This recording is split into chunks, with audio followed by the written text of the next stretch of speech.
আরে money bag, আরে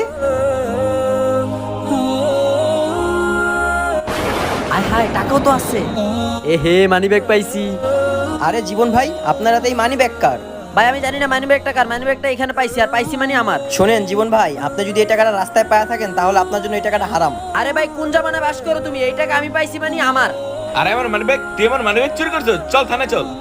না না ভাই, আমি তো মানি ব্যাগ চুরি করি না, মানি ব্যাগ আমি এখানে ঢোকায় পাইছি ভাই। হবে না, মিথ্যা কথা কর, চল থানায়, আজকে তোর পুলিশে দিব। আরে আরে ভাই, দাঁড়ান দাঁড়ান দাঁড়ান ভাই, উনি সত্যি কথাই বলতেছে। উনি এই মানি ব্যাগটা রাস্তায় টোকায়া পাইছে, আমি নিজের চোখে দেখছি। ঠিক আছে রাব্বি ভাই, আপনি 5 ওয়াক্ত নামাজ পড়েন, হয়তো আপনি সত্য কথাই বলতেছেন। আর একটা নামাজের জন্য আজকে তুই বাচ্চা গেলি। যাই ভাই।